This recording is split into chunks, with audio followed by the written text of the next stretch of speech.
Reconnaître la différence entre les médiocres et les moyens, ou reconnaître la différence entre les moyens et les grands, ou entre les grands et les icônes, c'est une qualité exceptionnelle que tu dois avoir pour pouvoir savoir ce qu'il faut que tu fasses pour pouvoir vivre ta meilleure vie.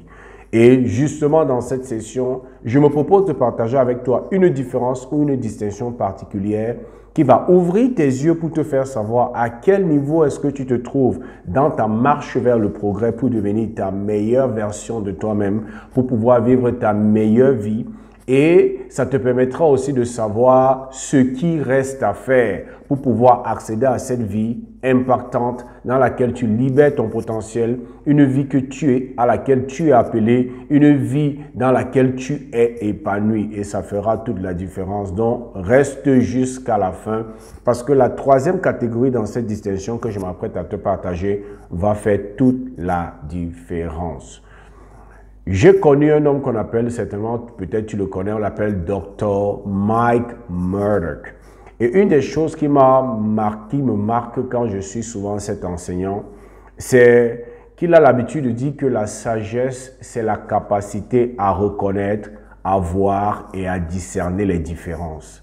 Il dit en anglais, Wisdom is the ability to see and to discern the differences. C'est la capacité que tu as à reconnaître la différence dans des situations, à reconnaître la différence entre des groupes de personnes, à reconnaître ce qui différencie des sociétés, ce qui différencie celui qui réussit et celui qui ne réussit pas, ce qui différencie celui qui est plus heureux et celui qui n'est pas heureux. Il dit que c'est de là que vient la sagesse. Que les personnes sages, ce ne sont pas des personnes simplement qui analysent, qui regardent la société comme si c'est une seule chose uniforme. Non, ils sont capables de déceler les différences. Ce qui fait les différences entre ceux qui réussissent et ceux qui ne réussissent pas. Ce qui fait la différence entre ceux qui excellent dans un domaine particulier et ceux qui ne le font pas. Ce qui fait la différence entre tel type de société et une autre. Ce qui fait la différence entre telle culture et une autre. Et c'est très important de pouvoir assimiler cette vérité que Dr. Mike Murdock nous donne. Si tu ne sais pas discerner la différence dans ton domaine, dans lequel tu veux exceller, dans lequel tu veux devenir référence, dans lequel tu veux libérer pleinement ton potentiel, dans lequel tu voudrais accomplir de grandes choses, si tu n'arrives pas à discerner qu'est-ce qui fait la différence entre les grands et le reste, qu'est-ce qui fait la différence entre les icônes et les grands, alors ce sera difficile que tu puisses accéder parce que c'est lorsque je reconnais ce qui fait la différence entre Eto'o Fils en tant que joueur et un joueur moyen, entre Lionel Messi et un joueur moyen, entre Cristiano Ronaldo et un joueur moyen, que je peux savoir à quel niveau je me trouve et ce que moi aussi je devrais faire pour atteindre ce niveau. Donc c'est très important. C'est pour ça que les icônes ou les grands ou les personnes de référence dans leur domaine, lorsque vous les suivez, lorsque vous les étudiez, lorsque vous lisez leur biographie et visionnez leurs vidéos, vous vous rendez compte que ce sont des personnes qui, dans leur domaine, ont pris le temps d'étudier les icônes de leur domaine, les personnes exceptionnelles de leur domaine, les grands de leur domaine, pour pouvoir discerner qu'est-ce qui fait la différence dans leur vie. Pourquoi eux, ils produisent des résultats différents? Pourquoi eux, ils ont un mindset différent? Qu'est-ce qui fait qu'aujourd'hui, ils soient à un tel niveau de réalisation pendant que les autres sont à la traîne? Ce sont des personnes, lorsque vous analysez, vous étudiez ces personnes, vous allez vous rendre compte que elles ont étudié les grands. Pas des fois seulement même dans leur domaine, mais dans d'autres domaines. Pourquoi? Parce elles veulent discerner quoi? La différence. C'est pour ça que Dr. Mike Murdock dit justement que la sagesse, c'est la capacité à reconnaître la différence. Si tu ne peux pas faire la différence entre les meilleurs et les moyens de ta catégorie, tu ne sauras pas quoi faire toi-même pour devenir un meilleur. Parce que c'est lorsque je vois la différence que je reconnais que, ah, ceux-ci sont médiocres parce qu'ils font ceci. Ceux-ci sont médiocres parce qu'ils pensent comme ceci. Ceux-ci sont médiocres parce qu'ils ont telle habitude. Ceux-ci sont excellents parce qu'ils ont ceci. Donc, vous voyez que la sagesse, réellement, ça vient de cette capacité à voir la différence, la distinction. Qu'est-ce qui sépare les gens? Et je crois même que Tony Robbins a l'habitude de le dire. Il a l'habitude de dire que le succès vient de la capacité, il dit en anglais, to recognize patterns. To be able to recognize patterns. Ça veut dire que le succès vient justement de la capacité à reconnaître les différents modèles qui caractérisent différentes personnes, différentes situations ou différents groupes de la société. Si tu commences à reconnaître le modèle que les personnes à succès suivent, les étapes que les personnes à succès suivent, tu pourras toi-même aussi suivre les mêmes étapes. Mais tenez-vous tranquille, ce n'est pas une capacité qui est accessible à tout le monde de manière naturelle. C'est des choses que nous devons apprendre. Et avoir cette capacité à reconnaître lorsque tu étudies des gens que il a réussi, il a produit ce type de résultat parce qu'il a fait ceci, il a fait cela, il a fait cela. C'est pour ça que Tony Robbins dit que le succès vient de notre capacité à reconnaître les modèles, les canevas, les différentes étapes que les gens suivent pour pouvoir atteindre un résultat particulier. Pourquoi est-ce que je dis ça d'entrée de jeu?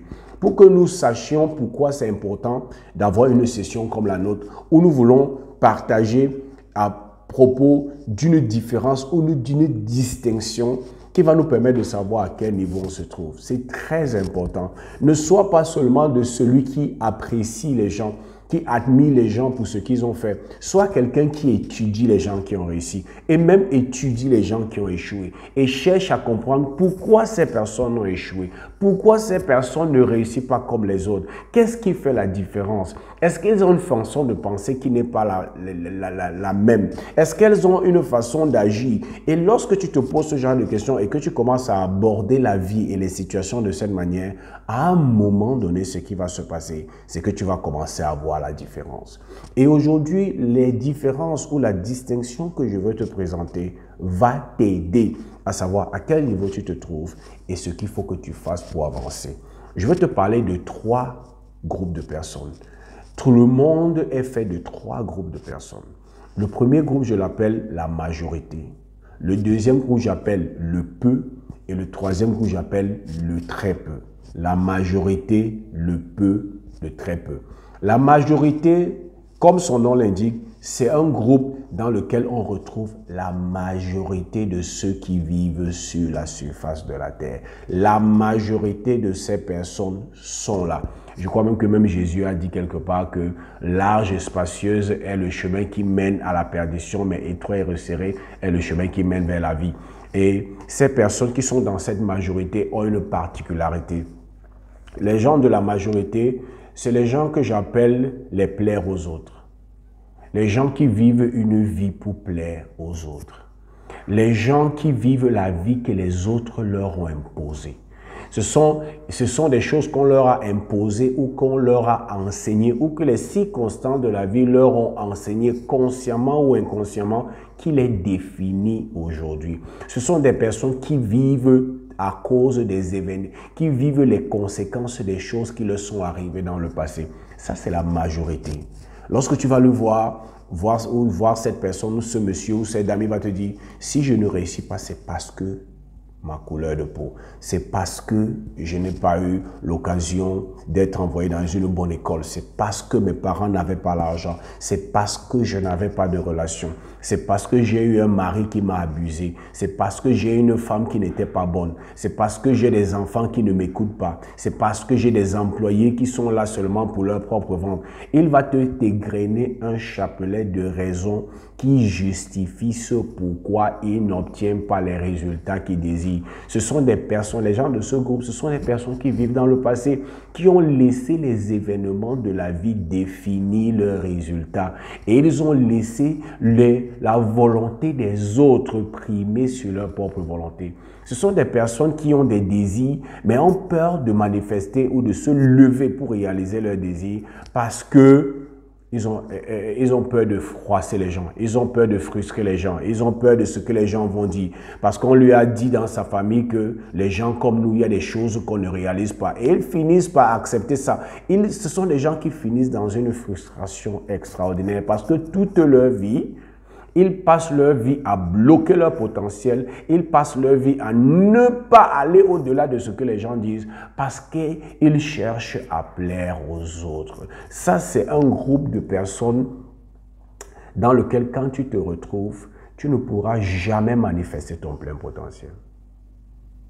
Tu seras seulement en train de vivre la vie que tes parents ont dit que tu dois vivre.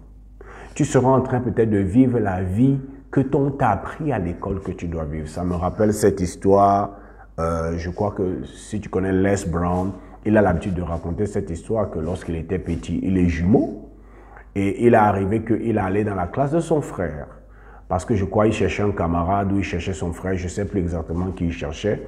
Et pendant qu'il entrait dans cette salle de classe, il y a un professeur, le professeur aussi de cette salle de classe qui entrait, qui était sur le point d'avoir sa session avec cette classe-là. Et quand le professeur le voit, le professeur n'a pas eu la présence d'esprit qui n'est pas de la classe.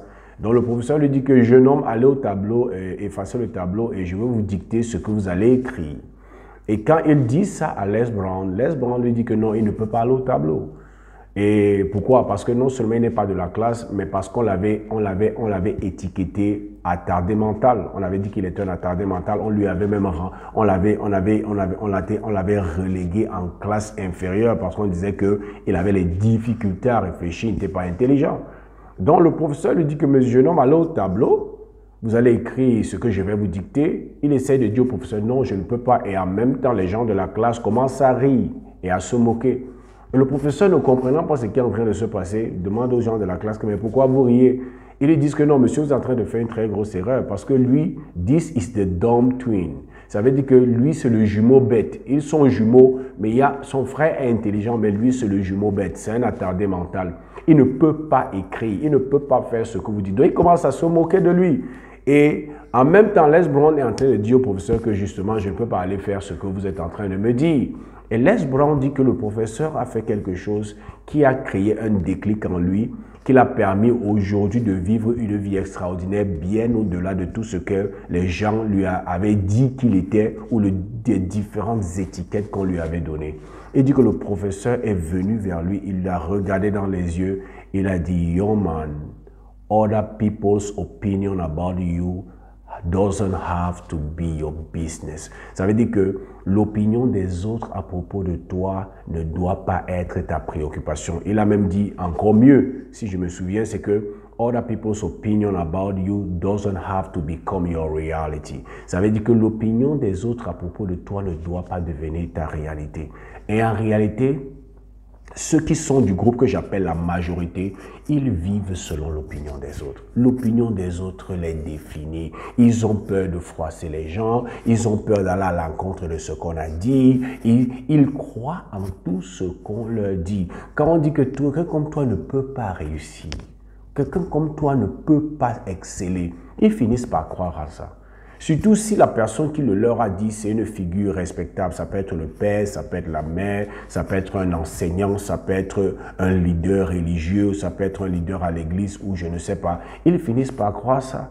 Et lorsqu'ils tentent de nouvelles choses et qu'ils essuient l'échec, la voix revient. Et il se dit, ah, on m'avait même dit que je suis un échec, on m'avait même dit que quelqu'un comme moi ne peut rien réussir. D'ailleurs, on avait dit que moi, comme je suis noir, je ne peux pas exceller parce que les noirs ne sont pas bons pour ce genre de choses. Il vit en permanence sous la malédiction ou l'onction de ce qu'on lui a dit qu'il peut ou il ne peut pas faire. Et ça, c'est la majorité dans le monde.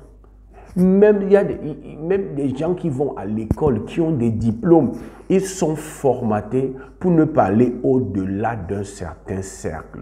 Il y a beaucoup de gens qui vont à l'école et qui ont de gros diplômes, mais qui ne peuvent jamais se lancer dans l'entrepreneuriat, qui ne peuvent jamais se lancer pour leurs propres idées, qui sont toujours en train de te dire que c'est comme ça qu'on m'a appris. Et ça, c'est la majorité. Lorsque tu veux lui dire que non, tu peux faire quelque chose en dehors, au-delà de ce qu'on t'a appris, il dit que non, on m'a appris à l'école ceci. On nous a dit à l'école ceci. Et c'est pour ça que ces personnes n'arrivent jamais à libérer leur plein potentiel. Parce que tu ne peux pas libérer ton plein potentiel si tu continues d'être contraint, si tu continues d'être restreint, si tu continues d'être contenu par ce que les gens disent. Moi, j'ai une philosophie. C'est que personne ne peut me dire ce que je peux ou je ne peux pas faire pour une simple raison, parce que personne n'est mon créateur. Donc, personne ne peut venir me dire que je ne peux pas faire ça. Qui es-tu pour me dire que je ne peux pas faire ça? Qui es-tu pour me dire que ma limite s'arrête ici? Qui es-tu pour me dire qu'il y a un type de résultat que je ne peux pas obtenir? Qui es-tu pour me dire que je ne peux pas devenir bon en ceci, bon en ceci? Qui es-tu? Tu ne me connais pas. Mais les gens qui sont dans ce groupe de la majorité, c'est comme ça que ces gens vivent. Ils vivent constamment sous oppression de ce qu'on leur a dit. Lorsqu'ils veulent se lever pour aller à l'encontre ou au-delà de ce qu'on leur a dit qu'ils peuvent ou ils ne peuvent pas faire, c'est comme s'il y a une sonnette d'alarme qui se déclenche dans leur esprit, dans leur subconscient, qui commence à leur rappeler que les gens comme toi, vous n'êtes pas faits pour ce genre de choses. Et comme normalement, toutes les fois que tu tentes une nouvelle chose, tu échoues, pas parce que tu es médiocre, mais parce que c'est la loi. Même les génies d'aujourd'hui, lorsqu'ils ont essayé la première fois, ils ont échoué. Donc, comme tu tentes la première fois, tu échoues, la voilà revient. N'est-ce pas, on t'avait dit que tu ne peux pas réussir? N'est-ce pas, on t'avait dit que tu es bête? N'est-ce pas, on t'avait dit que tout le monde peut réfléchir, mais toi, tu n'es pas fait pour réfléchir. Toi, tu es un cochon. Il n'y a rien, il y a la boue dans ta tête. Moi, je connais des personnes dont les parents ont passé le temps à leur dire qu'ils ont la boue dans la tête. Moi, je connais des personnes dont les parents ont passé le temps à dire que tu penses que tu es quoi? Tu penses que tu peux être utile à la société, mais tu n'en vaux rien. Et ceux dont de la majorité vivent avec ces paroles dans l'esprit. Et ils ont accepté ces paroles. Ils croient en ces paroles. Ces paroles se sont enracinés dans leur subconscient et ces paroles sont devenues comme des auto-répondeurs. Ces paroles sont devenues comme un programme qui tourne en eux, qui fait en sorte que toutes les fois qu'ils pensent à faire quelque chose qui va libérer leur potentiel et à enfin vivre la vie à laquelle ils pensent qu'ils sont appelés, ce programme remonte. Ça crée la peur, ça crée l'inconfort. Et à la fin, ils disent « Ah, je ne veux pas faire ». Combien de fois, moi, je connais des personnes qui me disent que j'aimerais vraiment lancer ma chaîne YouTube parce que dans ce domaine, je crois que j'ai beaucoup apporté. Et lorsque j'étudie et je travaille avec la personne en coaching, je me rends compte réellement que la personne a un potentiel énorme. Mais après un certain temps, la personne te dit, non, je vais voir. Non, cette fois-ci, je n'ai pas pu faire ma première vidéo parce que, non, cette fois-ci, je n'ai pas pu faire ma première vidéo parce que, et en fin de compte, je me rends compte que les raisons que la personne donne ne sont même pas des raisons. En réalité, cette personne a peur. Et cette personne a peur pourquoi? Parce que pendant longtemps, on lui a dit qu'elle n'a pas de capacités. Pendant longtemps, on lui a fait comprendre consciemment ou inconsciemment que l'excellence ne peut pas venir d'elle. Et lorsqu'elle se met dans une dynamique de pouvoir commencer à parler et à présenter au monde ses capacités pour apporter de la valeur, ces paroles-là, ces expériences passées-là, ça remonte dans son esprit. Et qu'est-ce qui se passe? Ça paralyse. Et la personne commence à trouver les raisons. Et ça, c'est la majorité. Tu ne peux pas être épanoui si tu ne sors pas de ce groupe. Je prends le temps d'expliquer, parce que je vous ai dit au départ, on a dit quoi? Le succès vient de la capacité à reconnaître les modèles. Je vous donne le modèle de pensée de ceux qui appartiennent au groupe de la majorité. On a vu que la sagesse vient de la capacité à voir la différence. Si tu ne reconnais pas la différence, tu ne pourras pas avancer. Tu dois pouvoir savoir, je me retrouve dans quel groupe aujourd'hui? Est-ce que je suis dans le groupe de la majorité? Parce que ceux qui sont dans le groupe de la majorité, ils passent le temps à rêver sans jamais réaliser. Des fois, quand tu les vois, leur vie ne donne pas, ils vivent une vie un peu moyenne, ils n'ont pas de résultats extraordinaires. Des fois, tu penses que non, c'est parce que ces personnes ne rêvent pas, c'est les personnes qui rêvent. Mais lorsqu'elles rêvent, les rêves suscitent en même temps en elles la peur. Et cette peur vient de quoi? De ce que quand ils commencent à rêver, tout ce qu'on lui a dit de mauvais et de négatif remonte aussi à la surface en même temps.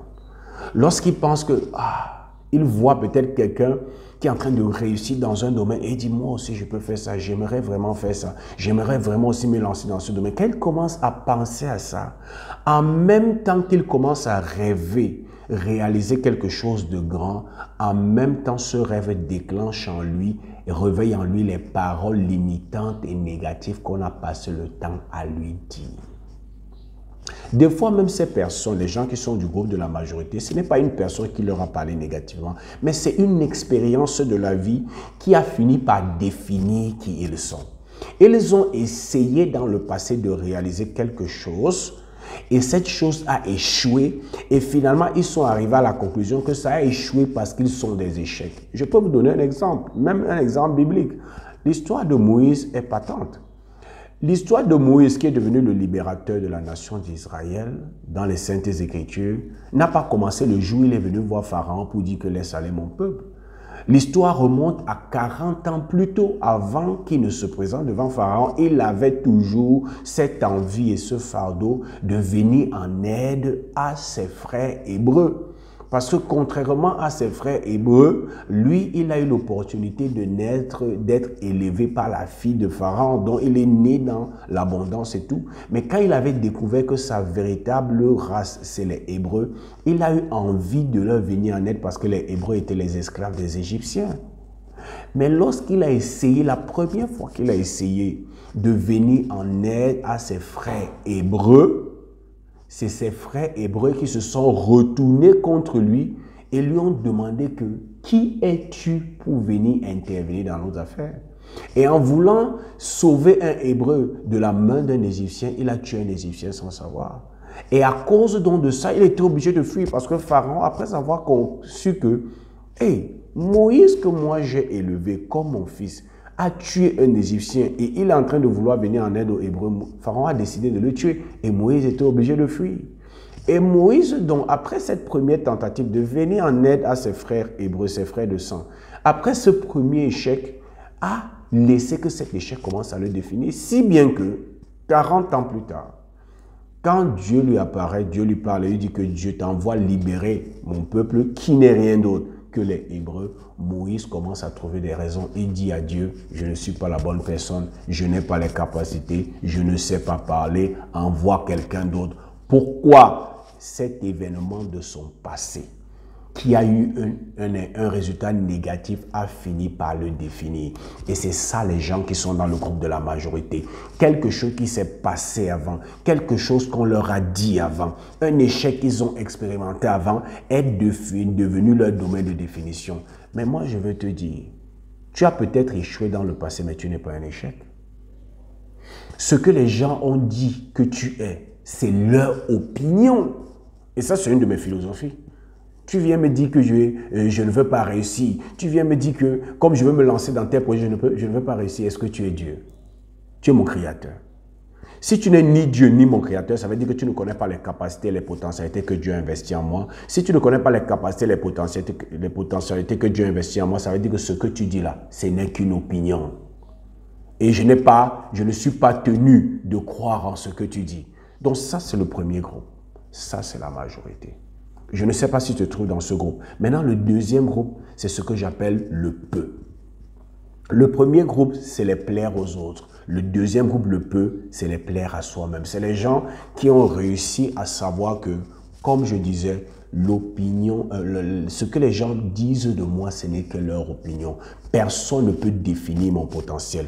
Personne ne peut limiter mes capacités. Personne ne peut me dire ce que je peux ou je ne peux pas faire. Ce sont des personnes qui se sont rendues compte qu'elles ont la capacité de pouvoir définir ce que leur vie sera. Elles ne sont pas obligées de vivre sur les événements passés. Elles ne sont pas obligées de vivre selon les déclarations qu'on a faites sur leur vie dans le passé. Elles ne sont pas obligées de vivre selon ce que les autres ont fait dans le passé. Et les personnes de ce groupe sont motivées par un désir de revanche. Je vais vous démontrer que ce que vous dites de moi n'est pas vrai. Je vais vous démontrer que je suis bien plus puissant que ce que vous dites. Je vais vous démontrer que je suis bien plus intelligent que ce que vous pensez. Je vais vous démontrer que je peux réaliser bien plus que ce que vous dites.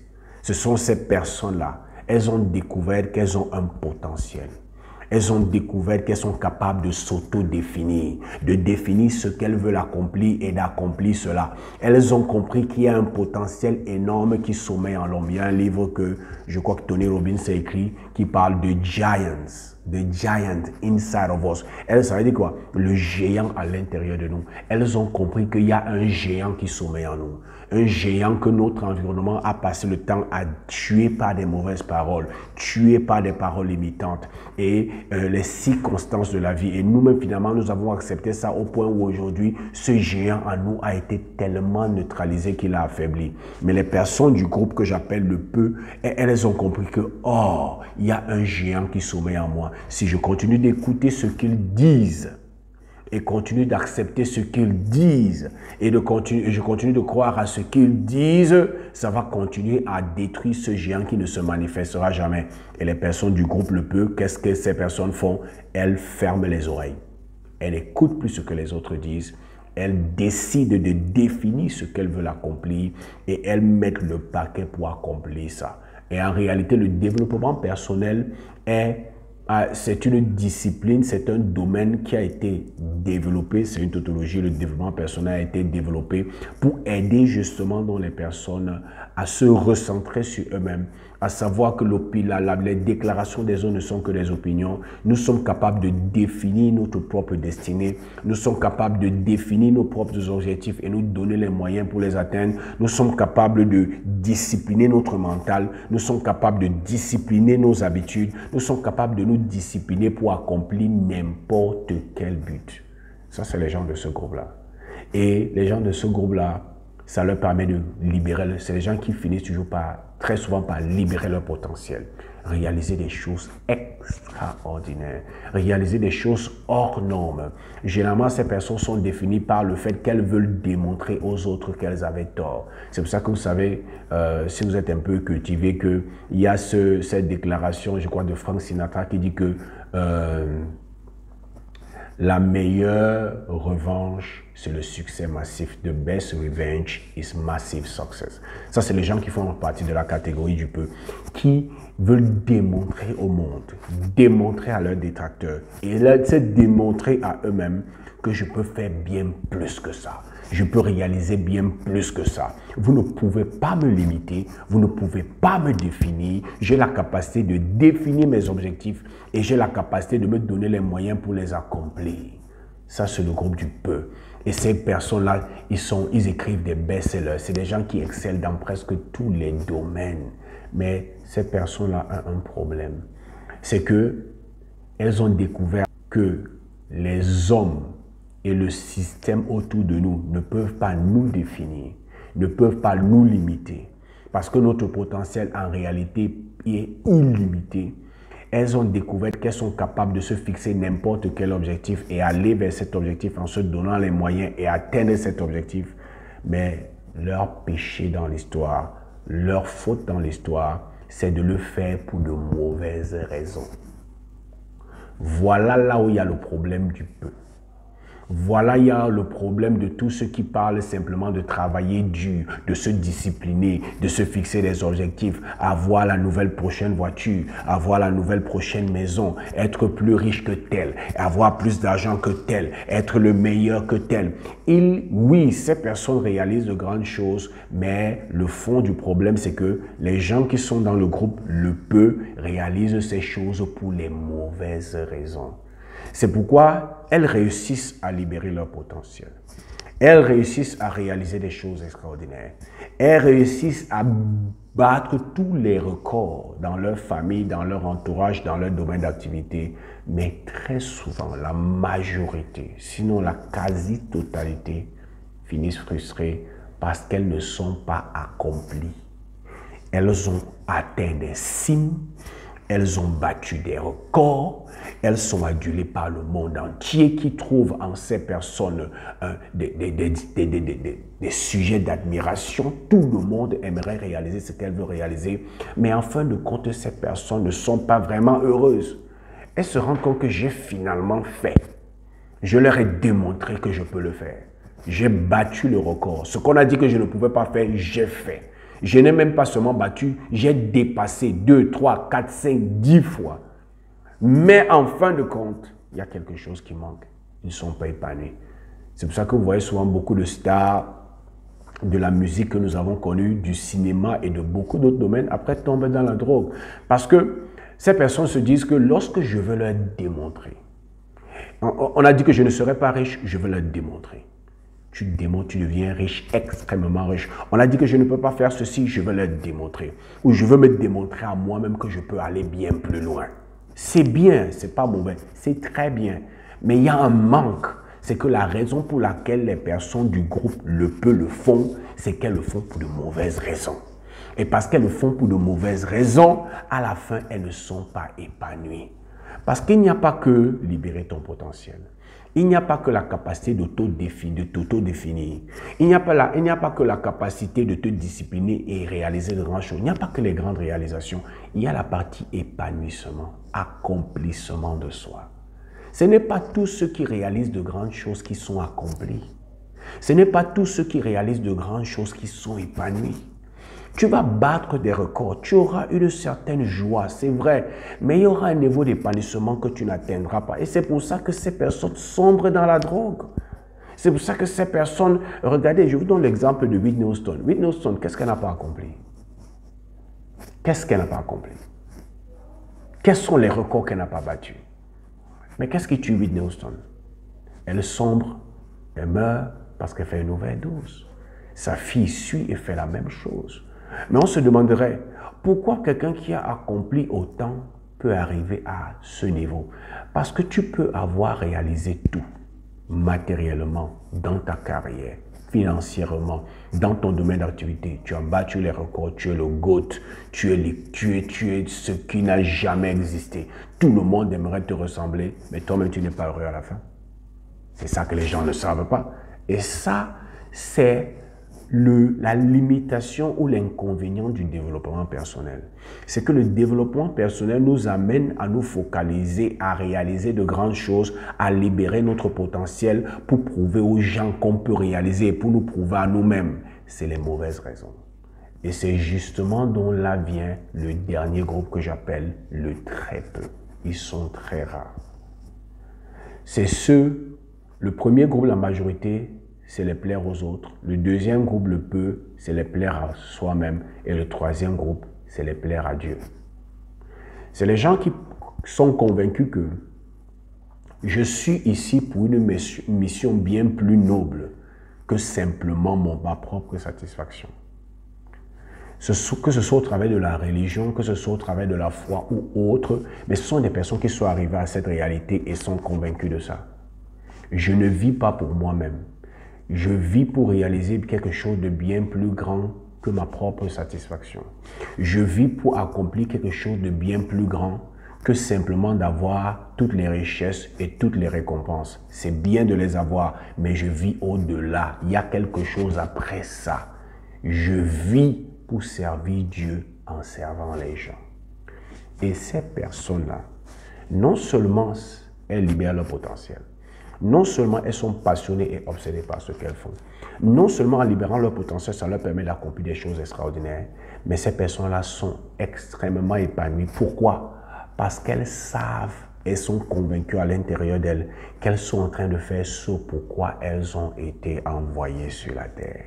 Il y a plus d'épanouissement et plus de bonheur lorsqu'on se sacrifie pour les autres que lorsqu'on se sacrifie pour soi-même. Une sagesse que beaucoup de personnes n'ont pas encore saisie. Une sagesse que beaucoup de gourous du développement personnel n'ont pas encore saisie. C'est pour ça que Jésus l'a dit. Beaucoup de personnes pensent que Jésus c'était une figure religieuse. Non, Jésus c'était de la sagesse personnifiée. Jésus c'était les secrets du succès qui n'ont jamais existé. C'est pour ça que pour moi, je lis beaucoup. Je lis 2 à 3 livres par 4 livres par semaine, mais la Bible, c'est mon livre de chevet parce que les secrets du succès et les lois du succès, ils sont inscrits. C'est très important. Et il a dit quoi, Jésus, justement? Il y a plus de bonheur à donner qu'à recevoir.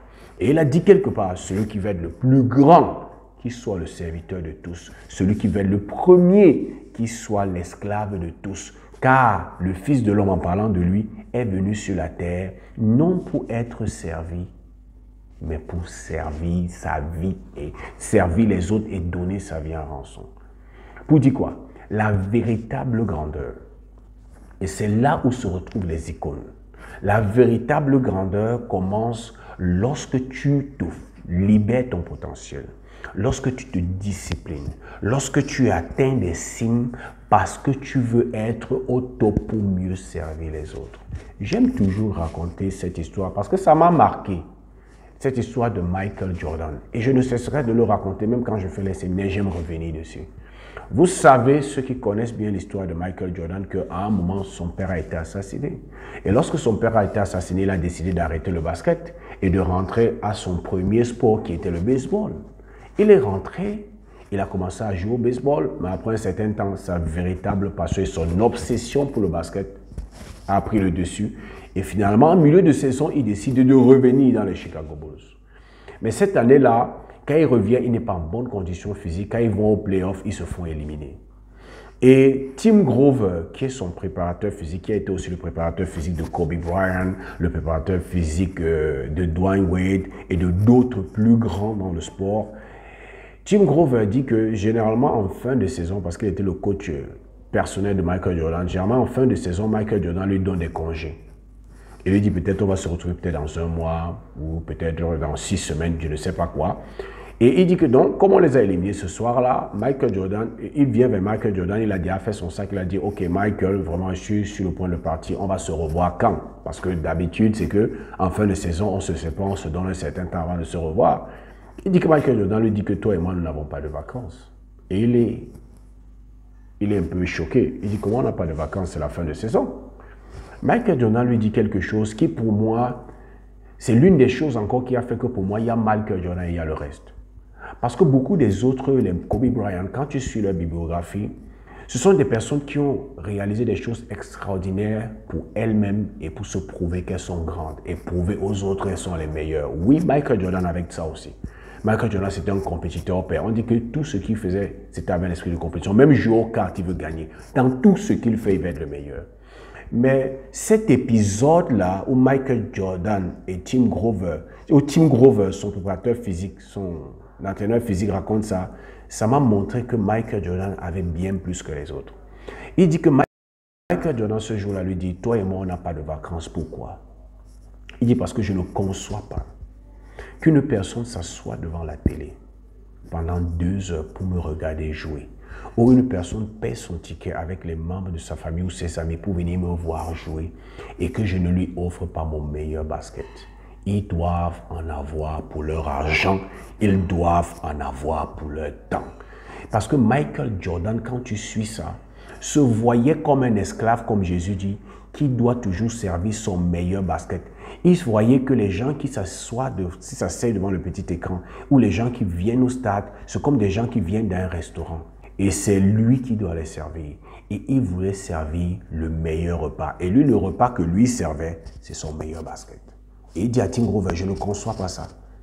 J'ai déçu tous ceux qui sont devant le petit écran, viennent devant le petit écran pour me voir, et j'ai déçu tous ceux qui viennent au stade. Et il dit donc à Tim Grover, pour cette raison, toi et moi, on n'a pas de congé. On ne peut pas avoir de congé. Pourquoi? On doit travailler dur pour que l'année prochaine, la saison prochaine, quand ils viennent s'asseoir, on leur sert le meilleur basket, le meilleur jeu, afin qu'au travers de notre jeu, ils soient inspirés et que cette inspiration puisse les aider dans leur domaine d'activité respectif. Regardez comment Michael Jordan réfléchit. Ce soir-là, ce que Michael Jordan a mis en avant comme raison, ce n'était pas que lui, il doit devenir le meilleur. Lui, il doit prouver à ses adversaires qu'il est le meilleur. Oui, il y avait de ça. Mais ce soir-là, la raison qu'il a donnée à Tim Grover, c'est quoi? Il faut que je leur serve mon meilleur basket et mon meilleur jeu. Ça veut dire que sa motivation, c'était les autres. Et c'est ça les icônes. Et regardez, à cause du fait qu'il voulait servir le meilleur basket, comme quelqu'un qui vient d'un restaurant et le serveur ou le responsable du restaurant veut lui servir le meilleur plat pour qu'il ait la meilleure expérience dans son restaurant. Parce qu'il avait cette motivation, cette intention, qu'est-ce que ça a amené à faire? Ça a amené à couper les vacances, ça a amené à travailler, ça l'a amené à bosser dur, ça l'a amené à libérer son potentiel, ça l'a amené à un niveau de performance extraordinaire. Mais ce niveau de performance n'était pas simplement pour qu'il devienne le meilleur, mais bien plus.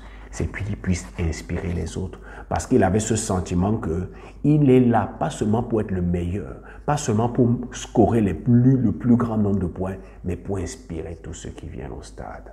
Ça, c'est le très peu. Ça, c'est le très peu. Ils sont très peu ceux qui vivent comme ça.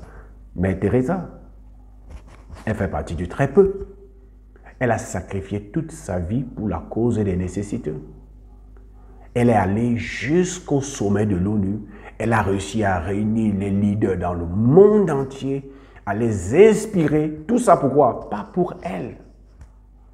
Pour les nécessiteux. Elle fait partie du très peu.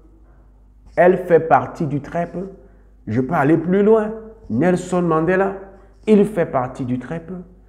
Il a pris la décision de se sacrifier pour la cause des Noirs, pour que le système de l'apartheid s'arrête. Et il a dit ce jour-là dans le procès de Rivonia, devant les juges, alors qu'il était sur le point d'aller en prison, il a dit aux magistrats et aux juges qui étaient là, détrompez-vous, la prison ne va pas m'enlever cette mission que j'ai. La prison ne va pas m'enlever cette mission. Ma mission, c'est d'arrêter la domination des Blancs sur les Noirs et d'arrêter la domination des Noirs sur les Blancs. Quelque domination que ce soit, le système de l'apartheid doit finir et c'est ça ma mission. Et tout le monde sait que plusieurs fois quand il était en prison, les membres du gouvernement sont venus le voir pour lui proposer de le libérer s'il abandonne cette mission. Et une fois, qu'est-ce qu'il a dit? Il a dit que prenez la clé de cette prison et jetez-la dans la mer parce que je ne sortirai pas de cette prison jusqu'à ce que la cause de mon peuple soit réglée. Il fait partie du très peu. Je peux encore continuer. Dr. Martin Luther King Jr. Tout le monde sait qu'à un moment, si tu as lu un peu, vous avez lu ses biographies, tout le monde sait qu'à un moment, sa vie était tellement menacée qu'un soir, il dit qu'il a eu tellement peur, il est descendu à la cuisine et il a commencé à prier parce qu'il était pasteur pour dire « Dieu, qu'est-ce que je fais ?» Et il dit qu'il a entendu la voix de Dieu lui dire « Tiens-toi pour la justice ». Et il dit que quand il a entendu cette voix, ça lui a donné une telle force qu'il s'est levé. À partir de ce jour-là, sa vie n'avait plus d'importance. Ce qui était le plus important pour lui, c'est de se battre pour la justice des Noirs. Et tout le monde connaît le fameux discours qu'il avait fait, On the Mountain Top. C'est le titre de ce discours où il était en train de dire clairement que il y a beaucoup de rumeurs qui annoncent que dans son prochain voyage pour Memphis, on va l'assassiner. Mais il a dit ce jour-là à tout l'auditoire que ça n'a plus d'importance. Ça n'a plus d'importance, sa vie n'a plus d'importance. Ce qu'il sait, c'est que cette cause va arriver au bout et c'est que les Noirs seront libérés de tout système ségrégationniste. Et il a dit ce jour-là dans ce discours, que vous y accédez avec moi ou pas, ce que je veux que vous sachiez aujourd'hui, c'est que vous allez y accéder. Il était en train de combattre pour une cause qui n'avait rien à voir avec lui. C'était au-dessus de lui. Et à cause de ça, c'est une légende. Il a réalisé des choses que les gens n'ont pas réalisées. Il a libéré son potentiel à un niveau extraordinaire. C'est ça le très peu. Le très peu, le domaine, les gens du développement personnel ne parlent pas du très peu. Nous sommes ici pour une cause bien plus grande. Nous sommes ici pour plaire à Dieu en servant les hommes, en mettant notre potentiel, nos dons et nos talents au service des autres. Et lorsque tu es motivé par le fait de vouloir servir ton meilleur don, ton meilleur produit, ton meilleur service, ton meilleur travail, ton meilleur sourire, ton meilleur jeu, ça va te pousser à faire quoi? À te sacrifier pour travailler. Les nuits blanches pour développer ton potentiel, les nuits blanches pour développer ton concept, les nuits blanches pour développer ton produit, les nuits blanches pour écrire le meilleur livre qui va inspirer les gens, les nuits blanches pour écrire le meilleur article de recherche qui va faire avancer la science, les nuits blanches pour délivrer le meilleur jeu qui va inspirer ton auditoire ou tes fans. C'est ça. Tu réalises ton potentiel, tu le libères plutôt. Parce qu'on ne réalise pas le potentiel, on le libère. Parce que le potentiel est infini, tu libères ton potentiel. Tu es passionné, tu réalises des grandes choses, mais ces grandes choses que tu les réalises, c'est parce que tu es motivé par le désir de servir le meilleur. Parce que tu sais que pour servir le meilleur, il faut que tu deviennes le meilleur. Pour servir le meilleur travail, il faut que tu puisses développer les meilleures capacités pour le servir. Pour servir le meilleur jeu de basket, tu dois devenir meilleur. Donc toi, tu travailles à devenir meilleur. Et ta motivation, ce n'est pas pour démontrer à tes haters, que tu es plus fort que ce qu'ils ont dit, mais tu le fais parce que tu dois servir le meilleur plat, la meilleure valeur, le meilleur produit à ceux qui te suivent. Et c'est pour ça que ces personnes-là sont épanouies. Même si en faisant tout ça, ça n'a pas amené la richesse, ces personnes-là sont épanouies. Voilà les 3 catégories. Et voilà la distinction. La majorité, ceux qui sont là pour plaire aux autres. Le peu, ceux qui sont là pour se plaire à soi-même et démontrer aux autres et à eux-mêmes qu'ils sont puissants et peuvent tout réaliser.